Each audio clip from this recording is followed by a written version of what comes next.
Cheguei! Olha, neste vídeo eu vou fazer uma introdução sobre um assunto extenso que é aplicações financeiras de renda variável. Quando você vai lá no site da Receita Federal e baixa o programa de imposto de renda da pessoa física, olha, no canto esquerdo tem uma aba lá chamada renda variável. Quando você clica nele, aí ele abre assim: operações comuns e day trade e operações de fundo de investimento imobiliário, FII e FIAGRO, certinho? Neste vídeo eu vou me ater a assunto operações comuns e day trade, tá bom? Mas lembre-se, o que é uma aplicação de renda variável? É aquela modalidade de aplicação em que você aplica e neste momento você ainda não sabe qual será o rendimento, porque vai depender de flutuação de mercado lá no futuro, como é o caso de aplicar em bolsas de valores, certinho? Bom, e aí então, operação comum, operação day trade. Day é dia, trade, comércio, ou seja, comércio do dia. Day trade é aquela operação em que você compra e vende no mesmo dia, certinho?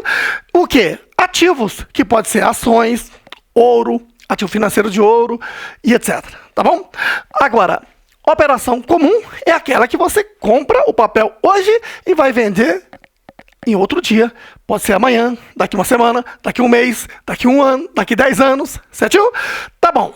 A Receita Federal não tem um controle de tudo que acontece lá em Bolsa de Valores, do que você faz lá operando diariamente.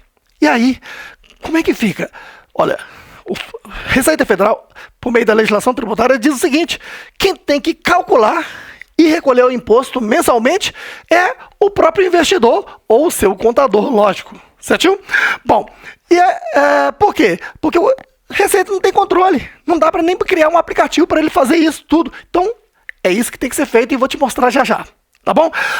Agora, a Receita quer ter algum tipo de controle, o mínimo que seja, sobre o contribuinte. Para isso, criou-se a retenção na fonte. Então, raciocine. Entre o investidor e bolsa de valores está a corretora de valores, que intermedia, não é isso? Então, veja que você só compra e vende via corretora.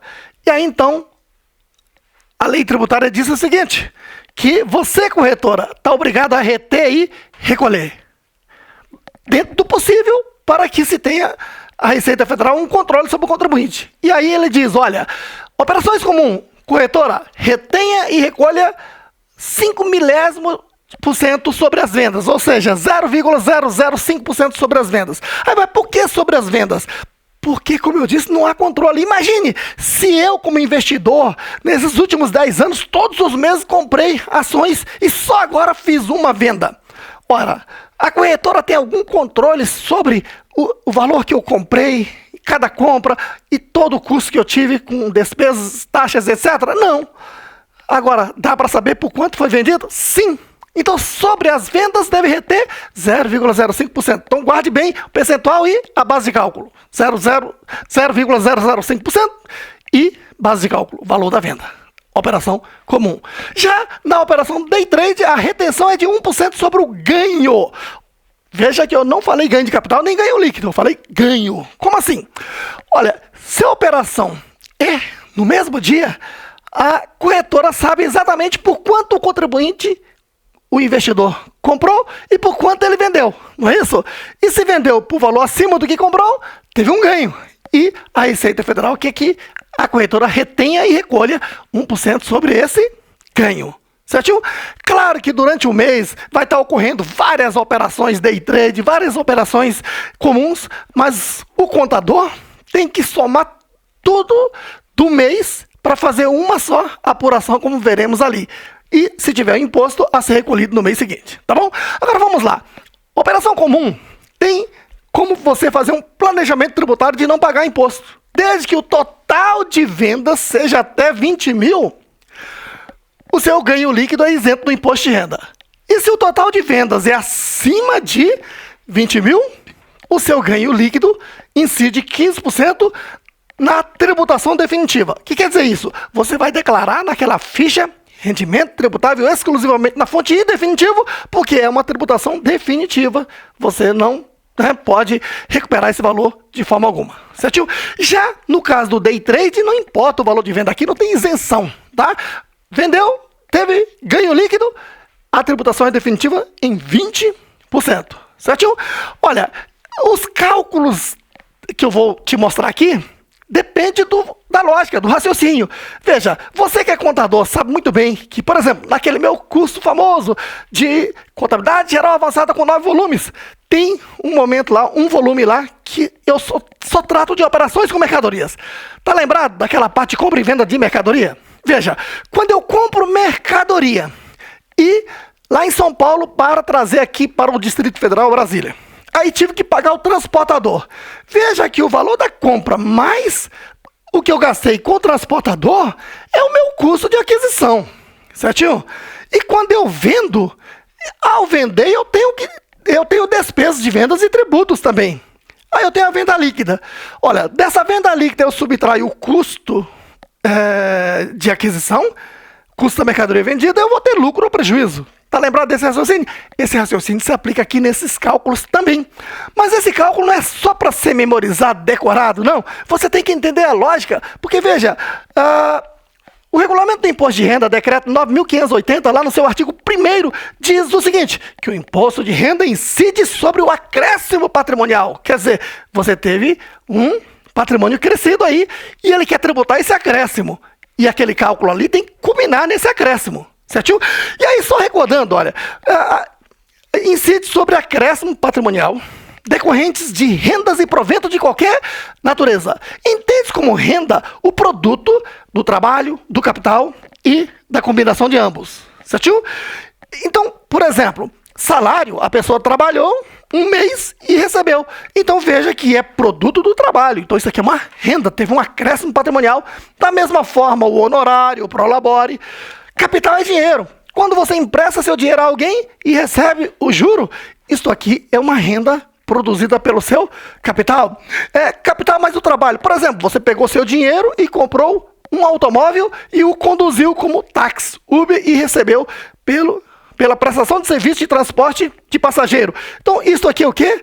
Uma renda decorrente da combinação de ambos, capital mais o trabalho. Tá ok? Agora, provento é quando não atende o conceito de renda, certinho? Como assim? Uma aposentadoria.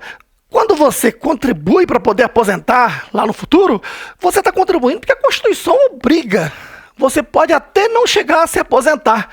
E se você se aposentar e receber, aquilo não é fruto do trabalho, nem do capital, nem da combinação de ambos. Isso aqui é um provento, certinho? Então, voltando ao assunto, veja, quando você compra ações e vende, veja que o seu dinheiro transformou em ações, e você vendeu.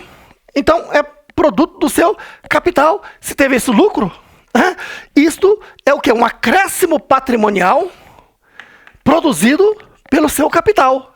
É o que veremos aqui no cálculo. Certinho? Muito bem. Então, acompanhe o raciocínio aqui, ó. Operação comum. Tá. Primeiro cálculo. Quando você compra e vende, lembre-se, você está operando lá em bolsa de valores por meio de uma corretora. Aí você tem taxas de corretagem, de liquidação, emolumento, que a bolsa de valores é uma empresa privada, ela está prestando um serviço para você e cobra ali o chamado emolumento. Tudo isso são taxas. Então, quando eu compro ações, digamos por 900 mil, certinho?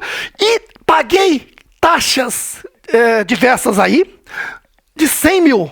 O meu custo de aquisição é de 1 milhão, que é 900 de ações que eu comprei, mais essas taxas que eu gastei nesse processo de compra. Tá certo? Então, 1 milhão. Guardou aí? É a venda. Venda, aliás, compra mais essa despesa. É o custo. Certinho? Aí eu peguei e vendi essas ações por 10 milhões. 10 milhões e 200. Tá? Para facilitar. Tá ok? E para poder vender, eu tive que voltar lá na Bolsa de Valores por meio da corretora e paguei todas aquelas taxas também. E aí, então, tive despesa de venda de 200. Então, 10 milhões menos 200. 10 milhões e 200 menos 200 mil. 10 milhões é a venda líquida, para facilitar o raciocínio. Então, 10 milhões menos o custo de 1 milhão. Então, tá aqui, ó. Venda líquida menos o custo, ganho líquido de 9 milhões. Tá vendo aí o raciocínio? Esse 9 milhões é que proporcionou um acréscimo patrimonial produzido pelo seu capital, lucro na venda. Entendeu o raciocínio? Tá bom. Esse valor é que a priori seria tributado. Mas veja, se você tem que apurar mês a mês e em períodos anteriores você teve prejuízo, você pode compensá-lo, né? Até quando quiser, porque ele não tem período prescricional. Daí então você subtrai prejuízo acumulado de períodos anteriores, pronto, encontrou a base de cálculo. Aplicou a alíquota. Qual é a alíquota de operação comum? 15%. Encontrei o valor do imposto. Preencha o DARF. Calma, guarde aqui esse valor, porque se essa pessoa, seu cliente, operou também day trade, aí você tem que ir lá e fazer os mesmos cálculos de operação day trade, ó. Venda menos despesa de venda igual a venda líquida. Compra menos mais despesa de compra é o custo. Venda líquida menos o custo, ganho líquido. E se teve prejuízo de períodos anteriores, subtraio. Encontro aqui a base de cálculo, aplico a alíquota de 20%, que o day trade é 20%. Encontrei um imposto, tá vendo aí?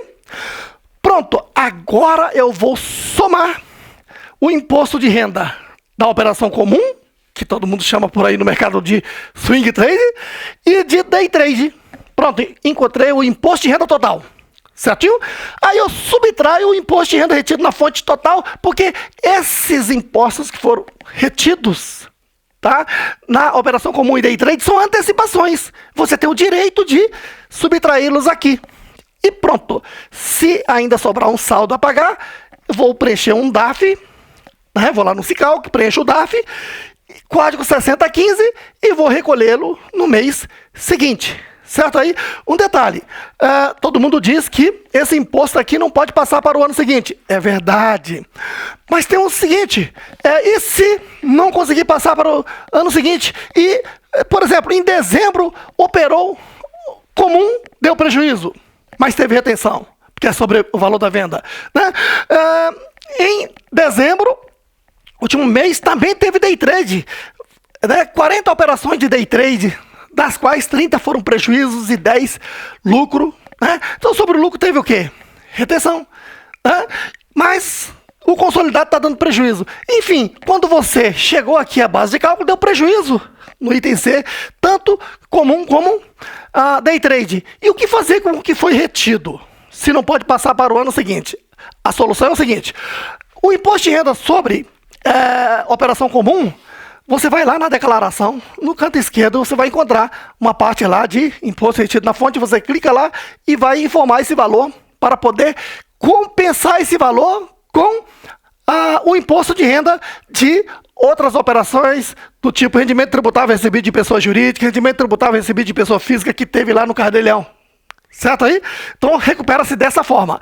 Já o de day trade não pode fazer isso. O de day trade, se você quiser recuperá-lo, vai ter que ir lá no ECAC e preencher o PERDCOMP para pedir que a Receita Federal faça, né, o ressarcimento deste valor lá no futuro. Entendido?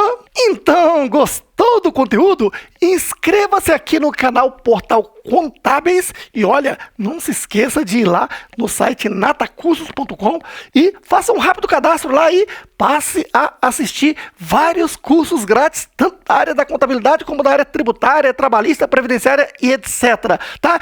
E se você quer fazer um curso sério sobre o assunto renda variável, imposto de renda e sua declaração, o meu novo curso, IR Bolsas, está convidado.